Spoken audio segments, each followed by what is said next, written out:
Hello friends, आज मैं आपको बताऊंगा प्रेग्नेंट पशुओं को कौन से 6 इंजेक्शन आप भूल कर भी न लगाएं। जो भी यदि आपके गाभिन पशु हैं उनको 6 इंजेक्शन है वो तो आप भूल कर भी न लगाएं। उनसे क्या है कि आपके पशुओं का सीधा ही अबॉर्शन होगा। बहुत ही ज़्यादा आपके पशुओं में ये इंजेक्शन यदि आप भूलवंश में यदि लगा भी देते हैं तो प्रेग्नेंट पशुओं में सबसे ज़्यादा खतरा होता है और आप अपने पशुओं को अबॉर्शन से बचा भी नहीं सकते हैं। इस तरह की दिक्कत भी आपके पशु में हो जाती है। तो मेरे पास इस तरह के बहुत से इस प्रकार कॉल आ रहे थे कि सर जो प्रेग्नेंट पशु हैं उनको किस तरह के जो इंजेक्शन यदि हम नहीं लगाएंगे, जो मेन इंजेक्शन है वही बताएं कि यदि उनको लगा देंगे तो हमारे पशुओं में ज़्यादा नुकसान हो सकता है। तो आज की वीडियो के अंदर मैं डिटेल से बताऊंगा। तो वीडियो लंबी भी होगी तो वीडियो का आप स्किप करके मत देखना, वीडियो को पूरी देखना। वीडियो पूरी देखेंगे आज आपको पूरा प्रॉपर सही और सटीक जानकारी आपको मैं दूंगा। जो आपको मेरी टेबल के ऊपर जो इंजेक्शन दिख रहे हैं, ये इंजेक्शन यदि आप वंश भी यदि आप अपने पशुओं को, प्रेग्नेंट पशुओं को यदि लगा देंगे तो आपके पशुओं को नुकसान ही होगा। देखो, सबसे पहले मैं जो इंजेक्शन बताता हूँ वह इंजेक्शन है वेटमेट इंजेक्शन, जो आपको दिख रहा है, जिसके अंदर साल्टो क्लोप्रेस्टिनोल यानी क्लोप्रोस्टिनोल साल्ट का कोई भी इंजेक्शन हो, किसी भी कंपनी का हो, जिसके अंदर साल्ट ही होना चाहिए। जो आपको स्क्रीन पर दिख रहा है, जो नए वेटनरी स्टूडेंट हैं उनके लिए बहुत ही अच्छी और फ़ायदा होगा यदि आप इन साल्ट के बारे में यदि आप जानकारी ले लेंगे तो इस साल्ट का इंजेक्शन आप भूल कर भी आप अपने पशुओं को न लगाएं। वैसे क्लोप्रोस्टिनोल वेटमेट इंजेक्शन पशु में क्या काम करता है, डिटेल से वीडियो बनी हुई है। वैसे भी यदि मैं बताऊं तो यदि आपके पशु में जिस प्रकार से गर्भाशय के अंदर पायोमेट्रा है, मवाद भर जाती है, तो उसके अंदर लगाया जाता है।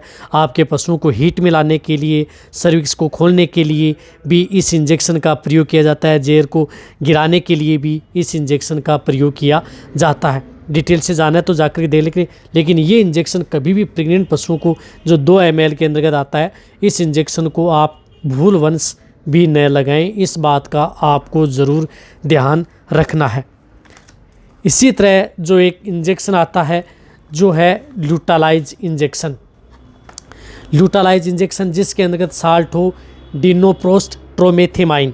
ये ल्यूटालाइज साल्ट का इंजेक्शन या ल्यूटालाइज नाम का इंजेक्शन है, जिसके अंतर्गत साल्ट जो आपको स्क्रीन पर दिख रहा है, इस साल्ट का इंजेक्शन आप अपने पशुओं को कभी भी भूलवंश में भी आप प्रेग्नेंट पशुओं को न लगाएं। इससे क्या है कि आपके पशुओं का डायरेक्ट ही अबॉर्शन हो जाएगा। यदि आपके पशु में, ये आपके पशुओं को जिस प्रकार से हीट में लाने के लिए किया जाता है, यदि आपका पशु हीट में नहीं आता है, सर्विक्स को खोलने के लिए आ जाता है, या आपके पशु में सिस्ट बना हुआ है तो उसको करने के लिए, कंट्रोल करने के लिए, तो इस तरह का जो ये इंजेक्शन है, ये इंजेक्शन या पायोमेट्रा है, उसमें यदि दिक्कत है तो भी आपके पशु में लिया जाता है। वैसे यदि आपको पूरी जानकारी लेनी है तो डिटेल से बताऊंगा तो बहुत लंबी वीडियो बन जाएगी। तो शॉर्ट में आपको मैं बता रहा हूँ कि इंजेक्शन क्या क्या काम करते हैं, और अदर जानकारी लेनी है तो इस इंजेक्शन के बारे में, ल्यूटालाइज इंजेक्शन के बारे में डिटेल से वीडियो बनी हुई है, वो भी आप जा करके देख सकते हैं। जिस प्रकार से इसमें लार्ज एनिमल्स हैं, उनकी डोज यदि 5 ml इंट्रा मस्कुलर होती है, तो ये इंजेक्शन या इस साल्ट का जो इंजेक्शन आता है वो इंजेक्शन आप भूल कर भी प्रेग्नेंट पशु को ना दें।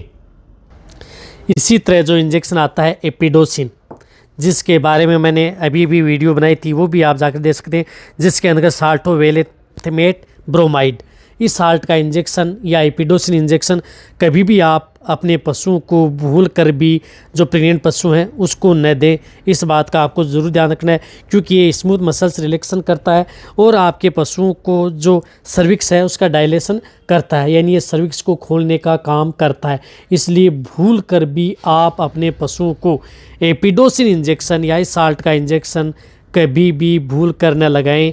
जितने जो वेटरनरी स्टैंड देख रहे हैं, इस बात को आप ज़रूर नोट कर लें, ताकि पशुओं में किसी भी प्रकार की कोई दिक्कत ना हो। इसी तरह आता है जिस प्रकार से प्रेडनिसोलोन एसिटेट साल्ट का कोई भी इंजेक्शन हो, जिसके अंतर्गत प्रेडनिसोलोन हो, ये इंजेक्शन भी आप प्रेग्नेंट पशुओं को न लगाएं। इस बात का जरूर ध्यान रखना है। वैसे प्रेडनिसोलोन के बारे में मेरे चैनल पर डिटेल से वीडियो बनी हुई है।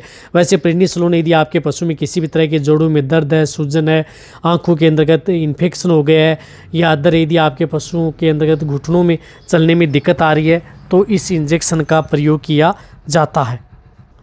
इसलिए ये इंजेक्शन भी आप अपने जो प्रेग्नेंट पशु हैं उनको न लगाएं। ये भी कोर्टिकोस्टेरॉइड जो इंजेक्शन आते हैं इसका भी आपको ज़रूर ध्यान रखना है। इसी तरह इंजेक्शन आता है बीटामेथासोन, जिसके अंदर साल्टो बीटामेथासोन, जिस प्रकार से ये बीटावेट है ये इंजेक्शन, इस इंजेक्शन को भी आप भूल कर भी प्रेग्नेंट पशुओं को न लगाएं। ये इंजेक्शन भी आपके पशुओं का तुरंत जो अबॉर्शन है वो कर देता है, इसलिए आप इस इंजेक्शन से भी बच करके रहें। ये इंजेक्शन यदि आपके पशु में जिस प्रकार से कीटोसिस डिजीज़ हो गई है, या अदर यदि आपके पशु किसी जहरीले जानवर ने काट लिया है, या यदि आपके पशु में स्किन से संबंधित कोई इन्फेक्शन हो गया है, या यदि आपके पशु में किसी भी तरह की इस तरह की दिक्कत हो गई है, या इमरजेंसी के तौर पर यदि आपके पशु में इंजेक्शन लगाना है, तो आप बीटामेथासोन साल्ट का इंजेक्शन आप अपने पशुओं में प्रयोग कर सकते हैं। लेकिन जो प्रेग्नेंट हैं उनको आप न लगाएं, चाहे वो छोटे एनिमल्स हैं या बड़े एनिमल्स हैं। इसकी जैसे डोज होती है भेड़ बकरियों के अंतर्गत, यदि नॉन प्रेग्नेंट हैं तो उसके लिए 0.5 से 1 ml, बड़े पशुओं में 3 से 5 ml इंट्रामस्कुलर व इंट्रावीनस ये इंजेक्शन लगाया जाता है। डिटेल से देखना है तो आप बीटामेथासोन के बारे में एक डिटेल से वीडियो बनी हुई है, वो भी आप जा कर के देख सकते हैं। लेकिन बीटावेट इंजेक्शन के और भी बहुत ज़्यादा काम हैं, जो कि आप अपने पशु में कई बार इस प्रकार की दिक्कत हो जाती है कि आप अपने पशु का प्रेग्नेंट है, फिर इस तरह के इंजेक्शन की ज़रूरत पड़ती है, भूल कर भी आप इस तरह का इंजेक्शन साल्ट का प्रयोग न। इसी तरह जो इंजेक्शन आता है डेक्सामेथासोन, जिसके अंदर साल्ट होना चाहिए। डेक्सामेथासोन किसी भी कंपनी का हो, चाहे वो जेनेरिक हो या इथिकल हो, कोई भी कंपनी का हो, डेक्सामेथासोन जो कोर्टिकोस्टेरॉइड में ही आते हैं, जिस प्रकार से डेक्सामेथासोन, बीटामेथासोन और प्रेडनिसोलोन, तो ये तीनों इंजेक्शन हैं। ये तीनों इंजेक्शन तो भूल कर भी, ये वैसे सभी के सभी इंजेक्शन लेकिन कोर्टिकोस्टेरॉइड में आते हैं इंजेक्शन, तो बीटामेथासोन इंजेक्शन भी आप भूल कर भी ना लगाएं। क्योंकि बीटामेथासोन यदि आप जब भी यदि प्रेग्नेंट पशु को यदि आप लगा देंगे तो ये देख लेना चाहिए कि आपके पशु का तुरंत अबॉर्शन हो जाता है। कई जो वेटरनरी स्टूडेंट हैं, कई बार मेरे पास इस तरह के कॉल आते हैं कि सर हमने जो बीटामेथासोन इंजेक्शन या जो डेक्सोना इंजेक्शन आता है वह प्रेग्नेंट पशु को हमने लगा दिया है, तो अब क्या करें। देखो, भूल कर भी ना लगाएं इस तरह के इंजेक्शन। पहले आप सभी जो इंजेक्शन है, नए वेटरनरी स्टूडेंट हैं, पूरे इंजेक्शनों के बारे में आप जानकारी लें, तभी आप प्रेग्नेंट पशु को न लगाएं।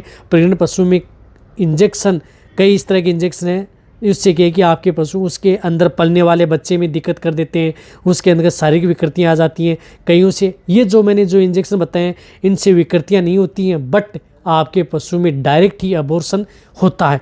इसलिए डायरेक्ट अबॉर्शन वाले जो इंजेक्शन है, जो ये मैंने 6 बताएं। इसी तरह से आपको जो यदि आपके पशु में जो प्रेग्नेंट पशु हैं उनमें यदि जो इंजेक्शन, यदि जो अदर इंजेक्शन आते हैं, यदि जो इंजेक्शन लग जाते हैं तो उनसे क्या है कि डायरेक्ट अबॉर्शन तो नहीं होता, लेकिन उसमें पलने वाले जो बच्चा है उसके अंतर्गत विकृतियाँ ज़रूर पैदा हो जाती हैं। लेकिन ये जो 6 तरह के जो इंजेक्शन हैं जो आपको दिख रहे हैं, वेटमेट, जो क्लोप्रेस्टिनोल, एपिडोसिन इंजेक्शन, लुटालाइज, प्रेनिसोलोन, बीटामेथासोन, डेक्सोना, ये सबसे खतरनाक इंजेक्शन है प्रेग्नेंट पशुओं के लिए।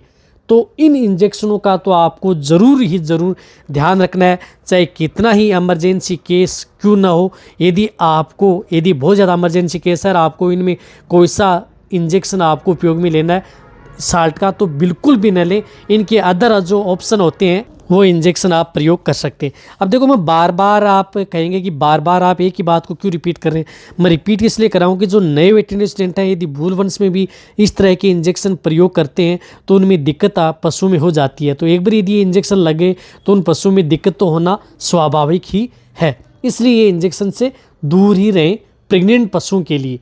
नॉन प्रेग्नेंट हैं, इनका क्या क्या काम है, डिटेल से वीडियो बनी हुई है, जाकर के देख सकते हैं। इसी तरह से जो अदर जो इंजेक्शन आते हैं उन इंजेक्शनों के बारे में मैं आपको ज़रूर वीडियो लेकर के आऊँगा, जो प्रेगनेंसी सेफ होते हैं, जिनको आप कहीं से भी यदि आग मीच करके भी यदि आप उन पशुओं को लगा देंगे तो भी आपके पशु में किसी भी तरह के प्रेग्नेंट पशु में कोई दिक्कत नहीं होगी। वीडियो चाहिए तो नीचे जाके आप कमेंट में कर सकते हैं। ये मेरी वीडियो आप अपने दोस्तों के साथ और मेरे जितने वेटरनरी स्टूडेंट हैं उनके साथ आप इस वीडियो को जितना हो सकता है आप इस वीडियो को शेयर करें। मेरी वीडियो को आप लाइक करें, आपके एक लाइक से मेरे को मोटिवेशन मिलता है और मैं आपके लिए अच्छे से अच्छी और नॉलेजेबल वीडियो आपके लिए हर समय इस चैनल पर ऐसे लाता रहूँगा। यदि आपने अभी भी चैनल को यदि सब्सक्राइब नहीं किया तो सब्सक्राइब जरूर कर लें, क्योंकि इस चैनल पर आपको इंजेक्शनों के बारे में और उनकी पशुओं की रोगों की दवाइयों के बारे में और रोगों के इलाज के बारे में सही और सटीक जानकारी आपको समय समय पर ऐसे ही मिलती रहेंगी। इसी तरह से आप मेरी वीडियो देखते रहें, इसी तरह से आप मेरे को प्यार देते रहें। थैंक्स, धन्यवाद।